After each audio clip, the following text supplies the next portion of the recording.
Challenges make in இந்தியாவோட challenges பற்றி பார்க்கலாம். ஓவர் டிபெண்டன்ட் கேபிட்டலுக்கும் டெக்னாலஜிக்கும் வேறு கண்ட்ரீஸை வந்து ரொம்ப டிபெண்ட் பண்ணி இருக்குது. இப்போ வந்து இதை வந்து டிபெண்ட் பண்ணாமல் இருக்கிறதுக்காக நம்ம கேபிட்டலை வந்து நம்மளே வந்து இன்வெஸ்ட் பண்ணுற மாதிரி பண்ணலாம் அப்படின்னு சொல்லிட்டு சூப்பர் பேங்க் கொண்டு வராங்க. சூப்பர் பேங்க் மீன்ஸ் வந்து ஸ்டேட் பேங்க் ஆஃப் இந்தியா இருக்குன்னு வச்சுக்கோமே, அதோட ஒரு சின்ன சின்ன பேங்க்ஸ் வந்துட்டு அதோட கொலாப் பண்ணி அதோட மர்ச் பண்ணி அதை சூப்பர் பேங்க்னு கொண்டு வந்து அது மூலியமா கேபிட்டலை வந்து இன்வெஸ்ட் பண்ணலாம் அப்படின்னு சொல்லி நினைக்கிறாங்க. லார்ஜ் இண்டஸ்ட்ரீஸோ ஏதோ வேற ஏதோ கேட்கும்போது சூப்பர் பேங்க்ஸ் மூலியமா நம்ம அவங்களுக்கு ஹெல்ப் பண்ணலாம் அப்படின்ட்டு இப்போ நினைக்கிறாங்க. நெக்ஸ்ட் வந்து டூ மெனி செக்டார்ஸ். இப்போ ஒரு செக்டார்ல 27 செக்டார் இதில் வந்து கொண்டு வந்திருக்காங்க. இந்த 27 செக்டாரை ஃபோக்கஸ் பண்ணி கொண்டு வரது ரொம்ப கஷ்டம். ஸோ வந்து டூ மெனி செக்டார்ஸ் வந்து இன்க்ளூட் பண்ணிருக்காது. Depend for raw materials. Raw மெட்டீரியல்ஸ்க்கு வந்துட்டு நம்ம லிமிடெட் செட் ஆஃப் கண்ட்ரீஸை வந்து தான் டிபெண்ட் பண்ணி இருக்கோம். இப்போ சைனாவை எடுத்துக்கிட்டோம்னா சைனா கிட்டேருந்தே நம்ம வந்து எலக்ட்ரானிக்ஸ், மெடிசன், டெலிகாம், கம்ப்யூட்டர்ஸ் இதெல்லாம் வந்து இந்தியா வந்து இம்போர்ட் பண்ணிட்டு இருக்கு. இப்போ கோவிட் வந்தபோது சைனா வந்துட்டு நம்மளை கைவிட்டுட்டாங்க. ஸோ இப்போ தான் நம்ம வந்து கோவிட்ல தான் வந்து நம்ம வந்து டைவர்சிஃபை பண்ணியிருக்கோம். ஜப்பான் கிட்டேருந்து, ஜெர்மனி கிட்டேருந்து, யூஎஸ்ஏ கிட்டேருந்து, இந்த மாதிரி ஒவ்வொரு கண்ட்ரீஸ் கிட்டேருந்தும் நம்ம வந்து எக்ஸ்பெக்ட் பண்ணுறோம். நம்ம வந்துட்டு அவங்க டிபெண்ட் பண்ணி தான் இருக்கோம். பட் வந்து நம்மளோட விஷயத்தை டைவர்சிஃபை பண்ணியிருக்கோம். ஒருத்தரே டிபெண்ட் பண்ணாமல் நிறைய கண்ட்ரீஸை டிபெண்ட் பண்ணியிருக்கோம். இது கொஞ்சம் ஓகே தான். நெக்ஸ்ட் வந்துட்டு improve it's current supply chain network.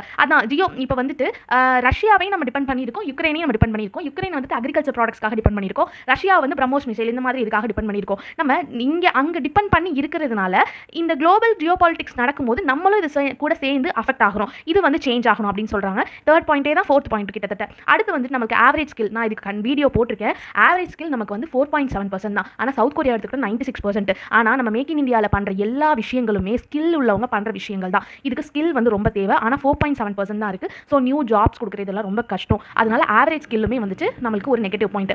அதுக்கப்புறம் மேக் இன் இந்தியாவில் நம்ம என்ன பண்ணிட்டு இருக்கோம்னா, நம்ம வந்து மேனுஃபேக்சர் பண்ணல. இங்கேருந்து ஒன்று வாங்குறது, சைனா கிட்டேருந்து ஒன்று வாங்குறது, யூஎஸ்ஏ கிட்டேருந்து வாங்குறது, யூகே கிட்டேருந்து வாங்குறது, நிறைய கண்ட்ரீஸ் கிட்டேருந்து இம்போர்ட் பண்ணி அதை அசம்பிள் தான் பண்ணுறோம். இதை வந்துட்டு ஒரு மினிஸ்டர் கிட்ட கேட்கும்போது மினிஸ்டர் சொல்லியிருப்பாங்க, நம்ம வந்துட்டு ஒரு 30 to 40 இயர்ஸ்க்கு முன்னாடி இதுவையும் வந்துட்டு பேர் என்ன, ஒரு நிமிஷம் ஞாபகம் வர மாட்டேங்குது, கார்ஸ் இதெல்லாமே வந்துட்டு நம்ம மேனுஃபேக்சர் தான் வந்து பண்ணலை, நம்ம அசம்பிள் தான் பண்ணிக்கிட்டு இருந்தோம். இப்போ தான் வந்துட்டு நம்ம வந்து இம்போர்ட் பண்ணுறோம். அந்த அளவுக்கு இப்போ தான் வந்திருக்கோம். ஒரு கண்ட்ரி எடுத்த உடனே மேனுஃபேக்சரிங்குள்ளே வர முடியாது, அதுவும் டெவலப்பிங் கண்ட்ரிஸ் வர முடியாது. ஸோ வந்து இப்போ நீங்கள் வந்துட்டு கேட்கக்கூடிய கொஸ்டின் வந்து தப்பு அப்படின்னு சொல்லியிருப்பாங்க. பட் வந்து இவங்க என்ன கேட்டிருப்பாங்கன்னா ஆப்போசிட்டில், நீங்கள் வந்துட்டு அசம்பிள் பண்ணுறது ஓகே, ஆனால் வந்து மேனுஃபேக்சரிங் வந்து வரதுக்கான ப்ளூ பிரிண்ட் ஏதாவது யோசிச்சிருக்கீங்களா? அசம்பிளிலேருந்து மேனுஃபேக்சரிங் கொண்டு வர மாதிரி ப்ளூ பிரிண்ட் எதுவுமே நீங்கள் யோசிக்கல. ஸோ வந்து இதுவுமே ஒரு நெகட்டிவ் பாயிண்ட் தான். அதுக்கப்புறம் domestic technology, research and development அவங்களுக்கு அவங்க வந்துட்டு அதுக்கான ஒரு ஸ்டெப்புமே எடுக்கல. இதுதான் உண்மை. ரிசர்ச் அண்ட் டெவலப்மெண்ட் இருந்தால் மட்டும்தான் நம்ம புதுசாக இனோவேஷனாக கண்டுபிடிச்சி அதை எப்படி டெவலப் பண்ணுறது, இதை இன்னும் எப்படி மேம்படுத்தலாம், எப்படி சர்வீஸ் கொடுக்கலாம், எப்படி மேனுஃபேக்சரை இன்னும் அட்வான்ஸாக பண்ணலாம் அப்படின்னு பண்ணால் மட்டும்தான் நம்ம ப்ராடக்ட் வந்து முதல்ல விற்கும்.